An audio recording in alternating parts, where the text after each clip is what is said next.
So, hi everyone, and a very good evening to all of you, and welcome back once again to another session of PMI analysis, where we are going to do the PMI analysis of all the important articles from today's Hindu newspaper. Alright, so let's begin with the session without any delay. But before I begin, let me tell you the importance of PMI analysis. Now, if you are expecting that after reading an article, you can directly, you will have a question in your pre-mains or interview, then आप अपने आप को धोखा दे रहे हो, ठीक है? So the idea is, first of all, you have to, after reading any article, you have to examine the importance of that article in your pre-mains and interview, ठीक है? And after that, you have to connect it with your syllabus, ठीक है? And then you have to make short notes out of it, and then उसके related जो भी issues है वो भी आपको पता होने चाहिए, alright? And all these things are being done by me through these sessions, so आपको खुद से मेहनत करने की जरूरत नहीं है. Just watch these sessions and enjoy. Alright, so let's begin with the very first article from the editorial, which talks about the universal health coverage. Now this article talks about a framework which is they are calling as HOPES, which can be identified, which can be used as a route to achieve the universal healthcare across the world. All right, so let's begin with the article, but before I begin, let me tell you what is the meaning of universal health coverage. Now देखो, अब इस article में क्या है, universal health coverage की हमें बात करनी है, but before without knowing the meaning of universal health coverage, it is not meaningful to read this article. तो पहले आपको universal health coverage समझना पड़ेगा. Only then you would be able to understand the challenges and what can be the solutions to achieve the universal health coverage. Alright, so WHO की definition हमने यहाँ पे लिखी है. According to WHO, universal health coverage का मतलब होता है that all individuals and communities, they receive the health service and without suffering any kind of financial hardship.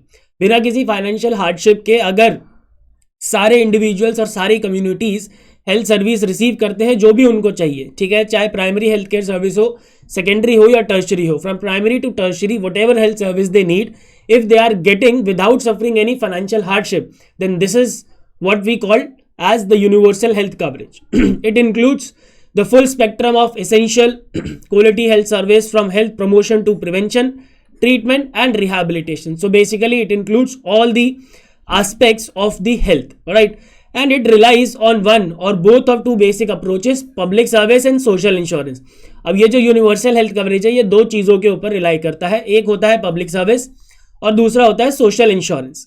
Now बात करते हैं what is the meaning of public service and social insurance है. Public service का मतलब होता है, इस approach में ये होता है जो हेल्थ केयर है that is provided as a free public service. जैसे कि हमें फायर ब्रिगेड, पुलिस की और पब्लिक लाइब्रेरी की सर्विस मिलती है, उसी तरीके से अगर हमें हेल्थ केयर की सर्विसेज मिलने लगे तो that will be under this approach, public service, ठीक है. Then we have social insurance approach. This allows private as well as public provision of health care, but the cost are mostly borne by the social insurance fund and not the patient. अब इसमें क्या होता है, दोनों private agencies और public hospitals दोनों होते हैं इसके अंदर, प्राइवेट हॉस्पिटल्स और पब्लिक हॉस्पिटल्स इसमें इंक्लूडेड है, लेकिन जो खर्चा होता है इलाज का that is borne by the social insurance fund which is being maintained by the state, ठीक है, जो कि स्टेट मेंटेन करता है या इस इंश्योरेंस के इस अप्रोच के अंदर करना चाहिए, ठीक है. The cost is not borne by the patient, ठीक है. In various countries, this social insurance is compulsory and universal, and it is being financed mainly from the general taxation part and run by a single non-profit agency in the public interest. All right, which makes it easier for the state to bargain for a good price for health care providers. All right, so these are the two approaches through which we can achieve the universal health coverage. But what are the challenges? ठीक है, ये तो हमने understand कर लिया कि universal health coverage का मतलब क्या होता है and how we can achieve universal health coverage. By making use of the two approaches. One is public service and another is social insurance. All right. Now, what are the challenges associated with achieving the universal health coverage? That is important. So, अगर हम challenges associated with social insurance की बात करें तो होता क्या है, अब देखो सोशल इंश्योरेंस बात करता है दोनों की, पब्लिक हेल्थ केयर सेंटर्स की भी और प्राइवेट हेल्थ केयर सेंटर्स की भी, and the cost is borne by the social insurance fund and not the patient, ठीक है ना. बट अगर public health care centre absent होंगे या फिर quality public health care centres available नहीं होंगे स्टेट में, तो क्या होगा, in that case patient will rush to the expensive hospitals every other day. तो इससे क्या होगा, जो कॉस्ट बियरर है उसके ऊपर बहुत ज़्यादा कॉस्ट आ जाएगा, ठीक है. जो सोशल इंश्योरेंस फंड की यहाँ पे बात हो रही है वो कम पड़ जाएगा और बहुत ज़्यादा बर्डन आ जाएगा over this social insurance fund अगर public health centres quality health care provide नहीं कराएंगे तो। ठीक है, इसके लिए एक पॉसिबल रेमेडी है कि जो पेशेंट है वो कुछ part of the cost bear करे, but that is not the principle of universal health coverage ना। यूनिवर्सल हेल्थ कवरेज क्या होता है कि बिना किसी फाइनेंशियल बर्डन के एक क्वालिटी हेल्थ केयर सर्विस अगर किसी को मिल रही है, ऑल इंडिविजुअल्स को मिल रही है, तो that is the principle of universal health coverage. लेकिन अगर हम इस रेमेडी को फॉलो करते हैं जिसमें पेशेंट कॉस्ट का कुछ पार्ट अगर बियर करेगा तो that would conflict, that would वो जो है वो यूएचसी के प्रिंसिपल को कॉन्फ्लिक्ट करता है। ठीक है, and recent evidence suggests that even small co-payments often exclude many poor patients from quality health care। अब मान लो कि 3 लाख रुपए का बिल किसी हॉस्पिटल ने बना दिया, ठीक है, और उसमें से को पेमेंट जो पेशेंट को कुछ पार्ट है, मान लो 1 लाख रुपए देना पड़ रहा है। So looking at the situation of our country, अगर हम अपने देश की बात करें जो कि डेवलपिंग नेशन है, 1 लाख रुपए भी एक गरीब आदमी के लिए देना बहुत बड़ी बात होती है।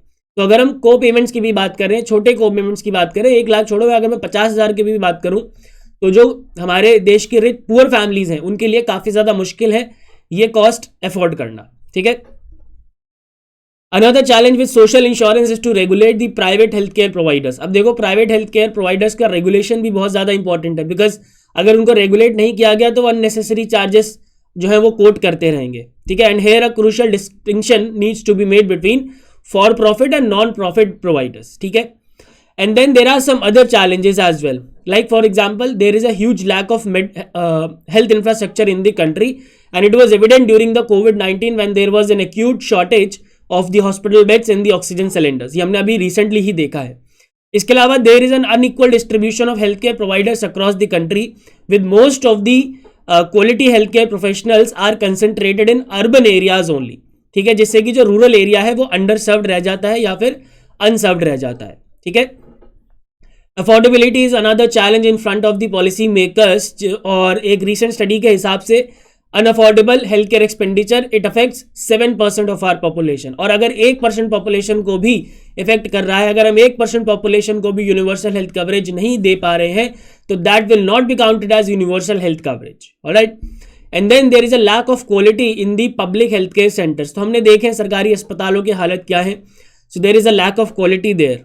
एंड ऑफ कोर्स जो लो पर कैपिटा हेल्थ एक्सपेंडिचर है भारत सरकार का वो काफ़ी लो है। हालांकि भारत सरकार काफ़ी ज़्यादा कोशिशें कर रही हैं ताकि हेल्थ एक्सपेंडिचर को as a percentage of GDP जो है वो इंक्रीज किया जा सके। ठीक है, सो अब इस आर्टिकल में एक फ्रेमवर्क की बात की गई है, तो दैट इज इंपॉर्टेंट, और ये फ्रेमवर्क है health care as an optional public service which in short is HOPS. ठीक है, health care as an optional public service की ये बात कर रहा है। And the idea behind this framework is that everyone would have a legal right to receive free and quality healthcare in a public institution if they wish। अगर मैं चाहूं तो पब्लिक इंस्टीट्यूशन में मेरा लीगल राइट होगा कि मेरे को फ्री और क्वालिटी हेल्थ केयर मिले, but at the same time this framework does not prevent anyone from seeking health care from the private sector eight their own expense.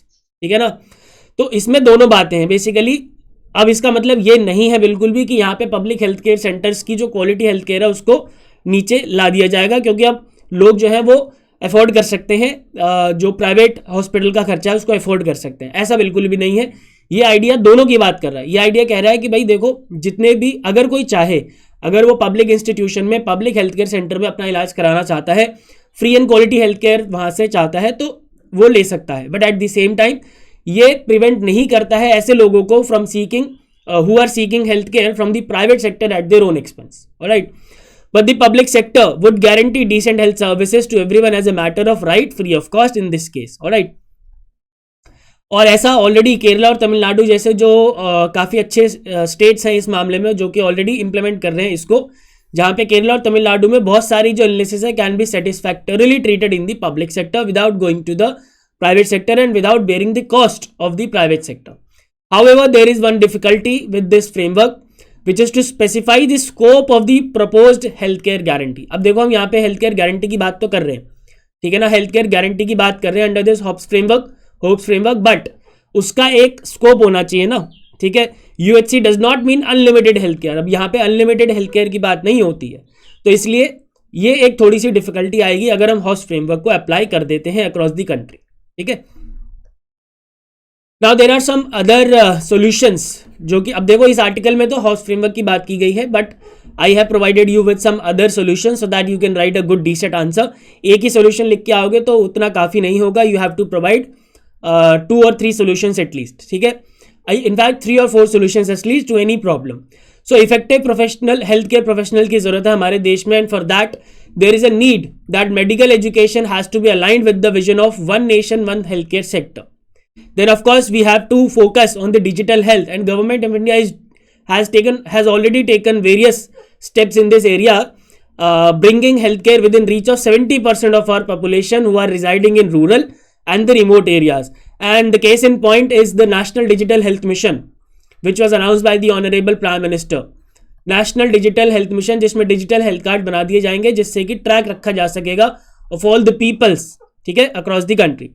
And finally focus on regional disparities. अब जो developed state हैं जैसे कि for example Kerala और Tamil Nadu in respect of health care facilities, जो developed state हैं, और जो नॉन डेवलप्ड स्टेट हैं जो भी डेवलप कर रहे हैं जैसे कि बिहार हो गया, यूपी हो गया, इनके अंदर जो डिस्पैरिटीज है हमें उसको कम करना पड़ेगा by a combination of any standardised programme. एक स्टैंडर्डाइज्ड प्रोग्राम हमें लॉन्च करना चाहिए जिसकी वजह से इस रीजनल पैरिटी को कम किया जा सके.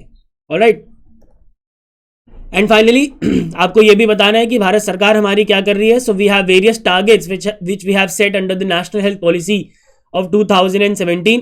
Then of course we have Ayushman Bharat Pradhan Mantri Jan Arogya Yojana, in which 5 lakh worth insurance is provided to the families identified by the socio-economic caste census. And there is also a provision of establishing the primary healthcare centers under the Ayushman Bharat Yojana. All right. Then we have a Rashtriya Arogya Nidhi, under which the life-threatening diseases, the treatment is provided for the life-threatening diseases to the BPL patients. And of course, we have a National Digital Health mission or scheme, you can say, to digitize the health sector of the country. Alright, so this was about this article. Now, universal health coverage से question कई बार exam में आया है और आगे भी आने के चांसेस हैं. There is no doubt about that. So अब यूनिवर्सल हेल्थ कवरेज से क्वेश्चन आएगा तो आपके सामने जो हमने स्लाइड में सारी चीजें पढ़ी हैं आप एज इट इज उसमें छाप सकते हो. First of all, you would have to define the universal health coverage. Okay, let's do the PMI analysis. Through that, it would get more clear. So now PMI analysis की अगर हम बात करें तो pre-med is important because from any particular scheme they can ask you a question. Like for example, they can ask you a question from Ayushman Bharat Yojana. They can ask you a question from Rashtriya Arogya Nidhi. They can ask you a question from National Digital Health Mission, etc., etc., or any scheme which is related to the health sector. ठीक है? So consider the following statements with respect to Ayushman Bharat PMJAY, and you have to identify the correct statement. And the statements can be like that this scheme is being implemented by Ministry of Health and Family Welfare. ये सही होगा. It was launched in the year 2014. ये गलत हो जाएगा because it was launched in 2018. Alright, under this 10 lakh worth insurance is provided to the eligible households. तो ये भी गलत होगा because it is not 10 lakh, it is 5 lakh. So these kind of statements can be given in your exam, and then you would have to identify the correct or incorrect statement whichever is required. Now mains में इसका काफी scope है, GS2 में social issues में, and the question can be like this: healthcare as an optional public service would ensure the legal right to receive free quality care in a public institution, thereby achieving the universal health coverage examined. अब ये जो question है वो specifically Hobbs framework की ही बात कर रहा है, ठीक है ना, ये हॉब्स फ्रेमवर्क की ही बात कर रहा है. But before introducing the examiner about the Hobbes framework, you have to tell him about the universal health coverage, that what is the meaning of universal health coverage. So you have to identify the keywords in your exam, and then you should start the answer. Before writing any answer, think for a minute or two. ठीक है, 1-2 minute के लिए पहले सोच लेना चाहिए, and then you should start writing the answer. Alright, like for example इसमें keywords क्या क्या है. एक तो हमारा UHC हो गया कीवर्ड, दूसरा हो गया health care as an optional public service, HOPS framework, ठीक है. And then how it would ensure the legal right to receive free quality care in a public institution. ठीक है. So these are the 3 key words or statements you can say in this question. Now how would you write a good answer for this question? First of all, you would have to give the introduction about UHC, that what is the meaning of UHC. UHC होता क्या है, ठीक है. And then you have to tell the examiner that what is the meaning of Hobbes framework, and finally how it can be achieved. ठीक है. तो सारी चीज़ें हमने ऑलरेडी डिस्कस कर ली है, एंड देन आखिरी में एक कंक्लूजन देते वक्त कुछ जो हमने सॉल्यूशंस पढ़े हैं वो भी आपको डिस्कस करने पड़ेंगे. ऑलराइट, नाउ इंटरव्यू में सारी चीज़ें पूछी जा सकती हैं, that what do you understand by universal health coverage, what are the problems associated with USC in India and how can we tackle those problems. ठीक है, तो ये सारी चीज़ें हमने ऑलरेडी इस आर्टिकल में डिस्कस कर ली हैं. ऑल स्लाइड्स जो भी हमने पढ़ी हैं उसी सीक्वेंस में अगर आप अपने एग्जाम में लिख के आओगे और अगर अपने इंटरव्यू में बोल दोगे तो बहुत बढ़िया हो जाएगा. ठीक है. So now let's talk about another article. Now this article is not important neither for pre and nor for mains. ठीक है, ये प्री और मेंस दोनों के लिए इंपॉर्टेंट नहीं है, but yes they can ask you about this merger in your interview. ठीक है. Now this article talks about the merger of 8 Indian Railway service. जो 8 इंडियन रेलवे सर्विस थी उनको मर्ज करके IRMS बना दिया गया है, इंडियन रेलवे मैनेजमेंट सर्विस. उसी के बारे में आर्टिकल बात कर रहा है. So we don't have to go into the details of this article. They will ask you only this question that how it will beneficial to the government. ये जो मर्जर का डिसीजन है ये किस तरीके से बेनिफिशियल प्रूव होगा. This question can be asked in your interview and in that case you can tell the panel these 3 points. Number 1, it will provide an opportunity to redesign the training for newly recruited IRMS officers to make them future ready. Future ready करने के लिए जो उनका training पूरा process है उसको हम redesign कर सकते हैं, रीडिफाइन कर सकते हैं. ठीक है. एंड गवर्नमेंट ने जब ये मर्जर किया था तो उस टाइम बोला था that it will bring uniformity in the categories of services for encouraging the fast and delivery oriented decision making process in the railways. And government also said that it will also reduce the inter departmental lengthy processes, जो कि बहुत सारे service की वजह से जो inter departmental lengthy process है उसको खत्म किया जा सकेगा by merging these 8 services into 1 that is IRMS. But यहाँ पे याद रखना total 10 group A Indian Railway Service थी जिसमें से 8 को मर्ज किया गया है. तो 2 कौन सी हैं जो बच गई. 1 is Indian railway protection force service and another is Indian railway medical service. ये 2 अभी भी हैं. ठीक है ना. सो अब PMI एनालिसिस पे चलते हैं. तो प्री और मेंस के लिए this is not important, they are not going to ask anything about this merger. But interview में ये पूछा जा सकता है कि बताओ भाई कि ये जो गवर्नमेंट ने 8 रेलवे सर्विसेज को एक में मर्ज किया है तो इसके क्या बेनिफिट है, क्यों किया है. ठीक है. तो ये 3 जो पॉइंट्स हमने डिस्कस किए हैं अभी, अगर आप ये 3 पॉइंट्स भी मेंशन कर दोगे तो दैट वुड बी इनफ. ठीक है ना. पहला तो यही है कि ये जो उनके ट्रेनिंग प्रोसेस है उसको रीडिफाइन कर देगा. दूसरा ये है कि जो बेसिकली जो डिसीजन मेकिंग प्रोसेस है ये उसको फास्ट करेगा. और तीसरा ये हो जाएगा कि भाई जो कम्बरसम प्रोसेस है जो कि बहुत ही ज़्यादा लेंदी प्रोसेस है उसको ये रिड्यूस कर देगा. ठीक है. And now let's move ahead to another article which is very very important article and काफ़ी इंटरेस्टिंग आर्टिकल है. ये पॉक्सो के ऊपर है. ठीक है. पॉक्सो के ऊपर है और कैसे जो ट्राइबल्स हैं ड्यू टू अनअवेयरनेस वो पॉक्सो एक्ट के अंदर अरेस्ट कर लिए जाते हैं बिना किसी गलती के. ठीक है. ये उसकी बात करते हैं. काफ़ी इंटरेस्टिंग आर्टिकल है तो डिस्कस करते हैं. But before moving ahead towards discussing the article, first of all you should know about the POCSO act. POCSO act होता क्या है. So remember it was enacted in the year 2012 to protect children from offences like sexual assault, harassment, pornography, etc.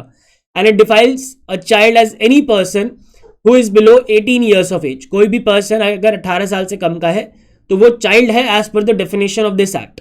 ठीक है. And this act takes care of best interest and welfare of the child to ensure the child's physical, emotional and social development. Alright. And it also stipulates that in case of child sexual abuse must be disposed of within 1 year from the reporting of offence. 1 साल के अंदर जब report offence हुआ है, ठीक है, let's say 1 अप्रैल 2022 को offence report हुआ है तो 31 मार्च 2023 तक इसको डिस्पोज करना है. ठीक है. तो of course this can be only done through the fast track courts. ठीक है. And it was amended in the year 2019 to make the punishment more stringent. So this is some basic information about POCSO Act. I hope this is clear. And now let's talk about this article कि इसके अंदर क्या क्या important point mention है. सो first of all इसमें बात करी जा रही है कि इस लॉ के अंदर एक प्रोविजन है जो कि हॉस्पिटल्स को मैंडेट करता है कि वो रिपोर्ट करेंगे to the local police station when any girl below 18 years of age is admitted for delivery. ठीक है. अगर कोई गर्ल, कोई लड़की 18 साल से कम उम्र की अगर वो डिलीवरी के लिए चाइल्ड डिलीवरी के लिए एडमिट की जाती है तो जो डॉक्टर है उनको रिपोर्ट करना होगा to the local police station. Alright. And after receiving such report police authorities को ये मैंडेट किया गया है कि आपको FIR रजिस्टर करनी पड़ेगी against the person who is responsible for that pregnancy. ठीक है. This provision clearly intends to punish males who have forced sexual intercourse with girls below 18 years of age. But however remember one thing here that this law fails to make room for consensual relationships और validated marriages इन सम communities. ऐसी कुछ communities आज भी हमारे देश में है जिनके लोकल कस्टम्स की वजह से 18 साल से कम उम्र की लड़कियों की शादी कर दी जाती है, ठीक है ना। तो ऐसी चीजों को ये वहां पे एक्सेप्शन है इस लॉ के अंदर, ठीक है ना। Now most of the tribals marry when they come of age and usually have children before the legal age of marriage, ठीक है। So as a result tribal boys are arrested and prosecuted। अब देखो क्या होता है कि tribal लोग जो हैं, ट्राइबल लोगों को कोई जानकारी नहीं है पॉक्सो एक्ट के बारे में, कोई जानकारी नहीं है लीगल एज ऑफ मैरिज के बारे में, कोई जानकारी नहीं है अबाउट अदर लॉज। वो अपने कस्टम्स, जो उनके लोकल कस्टम्स हैं, लोकल ट्रेडिशंस हैं, उसके हिसाब से चलते हैं, ठीक है। अब लोकल कस्टम और ट्रेडिशन के हिसाब से चलने की वजह से क्या होता है कि जैसे ही उनकी एडोलेसेंट आती है तो अपनी बेटियों की शादी करा देते हैं, ठीक है। और of course legal age of marriage जो है 18 साल, उससे पहले ही उनके बच्चा हो जाता है, ठीक है। सो अब लेकिन पॉक्सो एक्ट के अंदर अब जैसे ही अगर वो गर्ल जो कि 18 साल से कम है, जैसे ही वो किसी हॉस्पिटल में जाती है, रिपोर्ट होता है, तो जो ट्राइबल बॉय है जिसकी उस लड़की से शादी हुई थी उसको अरेस्ट कर लिया जाता है and then finally the boy is prosecuted, ठीक है। तो डोंट यू थिंक ये गलत है या सही है? अब यह गलत या सही है पहले डिस्कस करते हैं सारी चीज़ें, उसके बाद हम इसके रिजल्ट पे पहुंचेंगे ये गलत है या सही है। देखो, it is natural and very logical for tribal communities जिनकी लाइफ एक्सपेक्टेंसी बहुत ज़्यादा कम होती है to marry before they are 18 years of old. Now why they have a lower life expectancy? Due to the fact that they do not have the access of the healthcare services की उनके पास access नहीं है। और health care services की access ना होने का reason बहुत बड़ा ये है कि वो जो मेन स्ट्रीम पॉपुलेशन है उसके साथ कनेक्ट होना नहीं चाहते हैं, ठीक है। To treat those who engage in such practices as criminals is too averse to the tenets of social justice enshrined in our constitution. क्योंकि ये उसने जानबूझ के नहीं किया है, ठीक है, ये उसने कस्टम और ट्रेडिशन की वजह से किया है और उसकी unawareness regarding the laws of the land की वजह से किया है, ठीक है। And if there would be continuous cases of prosecution, अब देखो इससे एक बहुत बड़ा नुकसान एक और है, अगर बहुत ज़्यादा केसेस होंगे अरेस्ट के और प्रोसिक्यूशन के, तो वो ट्राइबल वुमेन जो आज की डेट में जिन्होंने शुरुआत कर दी है to utilize the medical services of the nation, they will be discourage to seek the institutional delivery of their child. अब होगा क्या कि अब भाई रिपोर्ट तो तभी हो सकता है ना जब हॉस्पिटल में जाके वो अपनी डिलीवरी करवाएंगी। वो क्या करेंगे, इसकी वजह से वो इंस्टीट्यूशनल डिलीवरीज करवाएंगे ही नहीं, तो घर पे ही फिर जो लोकल दाई वगैरह होती हैं वो बच्चा पैदा करेंगे एंड देन फिर उससे जो रिपोर्टिंग है वो खत्म हो जाएगी, ठीक है। So it will also lead to the reduction in utilization of medical services by the tribal women. All right. The hardships faced by the tribal youth. अब देखो जो ट्राइबल यूथ है उनको पता तो होता नहीं है, वो अरेस्ट हो जाते हैं, फिर प्रोसिक्यूट भी कर दिए जाते हैं। तो जब वो अरेस्ट हो जाते हैं तो there are various hardships that they face, ठीक है। उनको बेसिकली पता ही नहीं होता है। The youth are remanded to judicial custody often without even knowing why they are being arrested. उनको पता ही नहीं है कि उनको अरेस्ट क्यों कर लिया गया है। बेल 2 हफ्ते के बाद हो जाती है, which means they are incarcerated as under trials, ठीक है। लीगल असिस्टेंस की तो बात ही छोड़ दो, that is beyond their reach, ठीक है। And finally this detention is sometimes viewed by them as ill luck which is brought by the new born child which leads to the abandonment of the child and a break down of marital life. तो ये बहुत ही बड़ा issue है अगर हम tribal लोगों की बात करें तो। अब होता क्या है कि अब जब उनको डिटेंशन हो जाती है तो उनको लगता है कि ये जो बच्चा पैदा हुआ है ये हमारे लिए इल लक लेके आया है, this guy is unlucky, this child is unlucky for us. तो उससे क्या होता है, वो चिल्ड्रन को या तो मार देते हैं, चाइल्ड को या तो मार देते हैं या अबैंडन कर देते हैं, या फिर जो शादी है वो टूट जाती है, ठीक है। So these are various important issues that we have to address if we want to provide the justice to all. Right now what could be done, अब इसमें क्या हो सकता है। देखो ये जो केस है, इस तरीके केसेस में जो कस्टोडियल इंटीग्रेशन है, कस्टोडियल इंटेरोगेशन है, इट इज़ अननेसेसरी। इसकी कोई ज़रूरत नहीं है कि आपको उसको अरेस्ट करना है, उसको कस्टडी करना है, बट ये कस्टडी में रखना है। बट येस, अगर ज़रूरत है तो police authorities can issue notice under section 41A of CRPC, और वहाँ से जो भी बॉय या पर्सन जो भी इन्वॉल्व है उसको बुलाया जा सकता है for interrogation instead of arresting. Arrest करने के बजाय इंटेरोगेशन किया जा सकता है, ठीक है। और इसके regarding Arnab Manoranjan Goswami versus state of Maharashtra में सुप्रीम कोर्ट ने ये बोला था कि जो बेसिक रूल है क्रिमिनल जस्टिस का, that is bail and not jail. जो हमारा बेसिक रूल है क्रिमिनल जस्टिस का वो बेल है, जेल नहीं है। Alright, and prosecution can not be made the norm in child marriages cases, specially when the act is valid in the eyes of personal custom that a person subscribes to. अब देखो जो अभी हमने पढ़ा कि जो पॉक्सो एक्ट है अगर किसी कस्टम के वजह से कि उस एक्ट की वायलेशन होती है तो वो उसको वहां पे एक्सेप्शन प्रोवाइड कराता है ना. तो if the POCSO act itself is providing the exception, then आपको इस चीज को फोकस करना पड़ेगा कि एक्चुअली में वो जो एक्ट हुआ है वो उस एक्सेप्शन में लाई करता है या नहीं करता है. So this should lie with in the wisdom of the police authority और द जजेस कि क्या एक्चुअली में वो एक्सेप्शन के अंडर लाई करता है या नहीं करता है. Alright.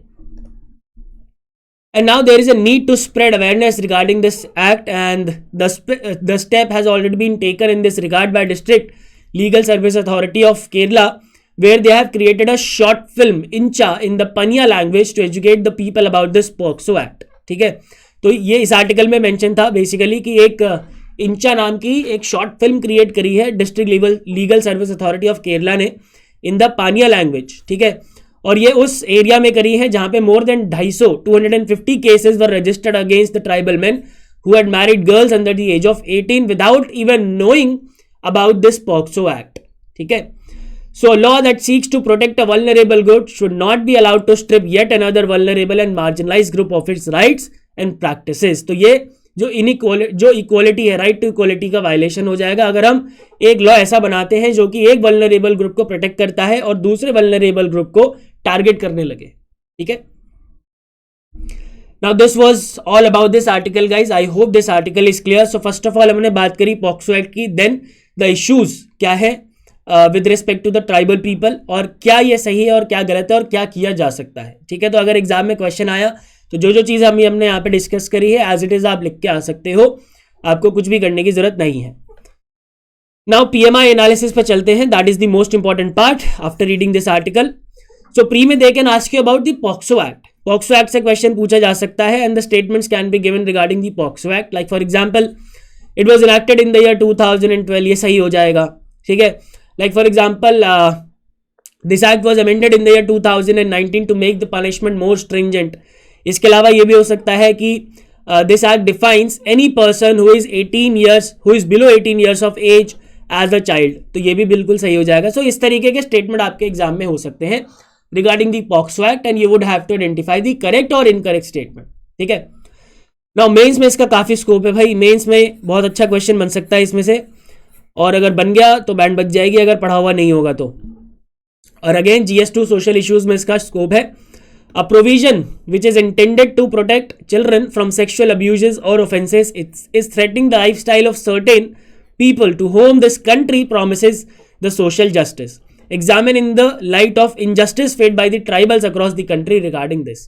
And of course this question, इस question से clearly ये infer हम कर सकते हैं कि this question is regarding the POCSO Act only. ठीक है ना, ये किसके बारे में बात कर रहा है? पॉक्सो एक्ट के बारे में बात कर रहा है. तो ये जो अ प्रोविजन है basically this is nothing but POCSO act. ठीक है, तो आपको पहले बताना है कि पॉक्सो एक्ट है क्या, एंड देन आपको बताना है कि how tribals are facing the issues regarding the implementation of this act and what can be done. Alright, and interview में भी what problems are associated in the implementation of POCSO Act, specifically in the tribal regions of the country. तो जो जो चीज़ें हमने अभी mention करी हैं, डिस्कस करी हैं, वही आप मेंशन कर सकते हो. और आपको ये बताना है इसमें बहुत ज़्यादा जरूरी है कि POCSO Act के अंदर एक प्रोविजन है जहाँ पे एक्सेप्शन मिली हुई है in the name of tradition and custom and in the name of unawareness about the act to the special communities only. सबके लिए नहीं है भाई. अब इसका मतलब ये नहीं है कि ट्रेडिशन और कस्टम के नाम पे आप कुछ भी करोगे. ठीक है ना, that lies with the wisdom of the जजेस कि भाई वो एक्सेप्शन के अंडर आता है या नहीं आता है. Alright,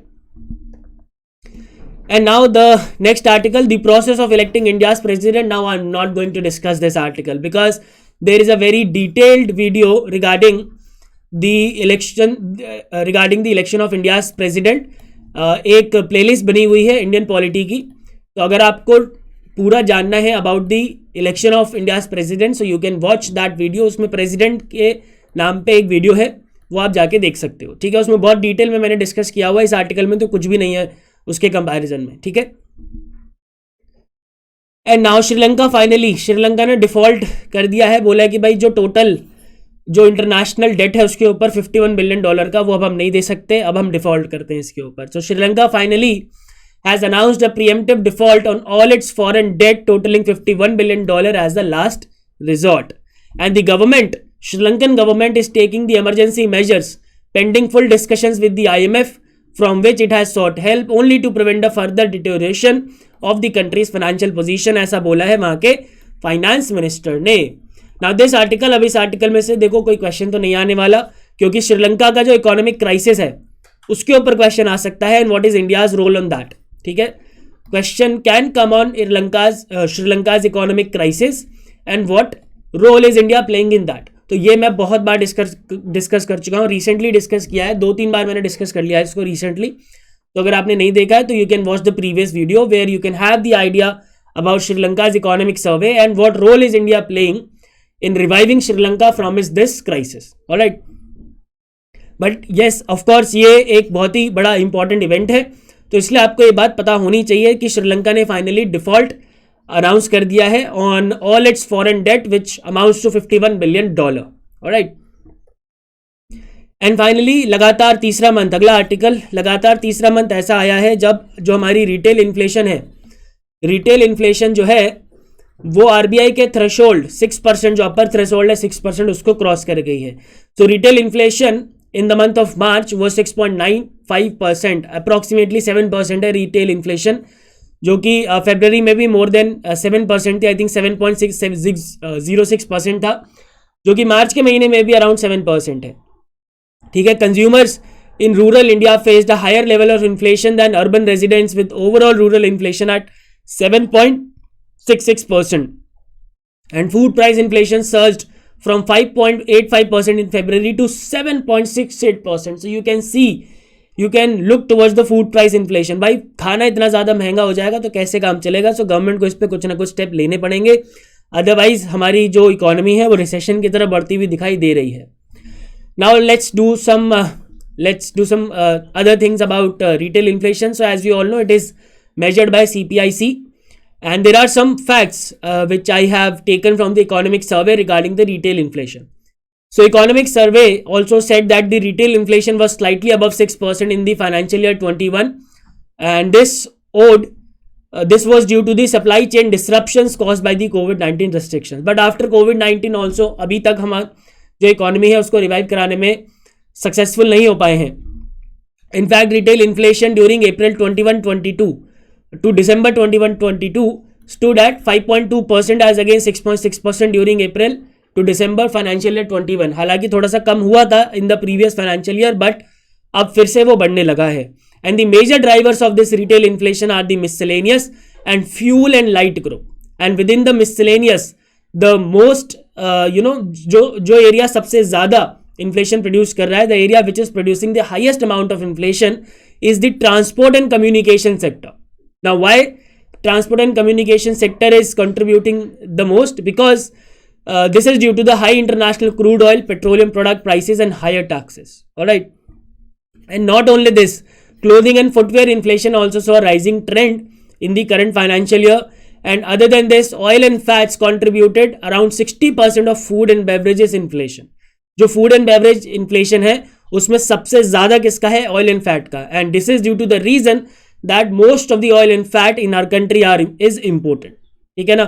So demand for edible oil is largely met through the imports, 60% approximately, and therefore there is a जो ये सेक्टर है ऑयल एंड फैट का, इसने सबसे ज़्यादा कंट्रीब्यूट किया है in the food and beverages inflation. और फूड का इन्फ्लेशन 7.68% है, तो समझ सकते हो आप कि कितना ज़्यादा इन्फ्लेशन है. ठीक है, तो गवर्नमेंट को कुछ ना कुछ स्टेप इसमें लेने पड़ेंगे. एंड नाउ बात करते हैं PMI एनालिसिस की. So pre में they can ask you consider the following statement with respect to retail inflation, और कोई भी 3-4 स्टेटमेंट हो सकती हैं with respect to the retail inflation. Mains में इसका बहुत अच्छा स्कोप है, बहुत अच्छा क्वेश्चन बन सकता है GS3 इकोनॉमी में. Question can be like this: rising inflation could impact economic growth as rising prices of essential goods and services will force households to cut spending on the discretionary items. Discuss. अब देखो inflation अगर बढ़ेगी, अगर food inflation basic है, जो कि बहुत ही basic need है लाइफ के लिए, अगर खाने का जो खर्चा है वो बढ़ जाएगा लोगों का, तो ऑफकोर्स जो दूसरा आइटम्स है उसके ऊपर खर्चा करना बंद कर देंगे. तो अगर दूसरे आइटम्स के ऊपर खर्चा करना बंद कर देंगे तो दूसरा आइटम्स की जो डिमांड है वो कम हो जाएगी, और अगर ओवरऑल डिमांड कम हो गई पूरे इकोनॉमी में तो हमारी इकोनॉमी नीचे गिरने लगेगी फिर से. ठीक है ना. एन इंटरव्यू में what according to you are the steps that can be taken to control the inflation, and what steps have already been taken by the government of India. Alright, so you can mention all the steps जो कि सरकार ले रही है. Like for example आत्मनिर्भर package में सरकार ने बहुत अच्छा चीज़ें लॉन्च की थी. अभी जो यूनियन बजट था उसमें भी काफ़ी सही सही चीज़ें गवर्नमेंट ने लॉन्च की हैं. All these things can be mentioned. Alright, और ये सारी चीज़ें मैं ऑलरेडी बहुत बार डिस्कस कर चुका हूँ. बाद में फिर कभी और डिस्कस करेंगे, but not today because recently all these things have been discussed. Alright, so guys, that's it for today's session. I hope all the articles and their PMI analysis are clear. If you have any doubts, you can ask me in the comment section. And thank you so much for watching. I'll see you in the next session tomorrow. Goodbye, take care, and God bless.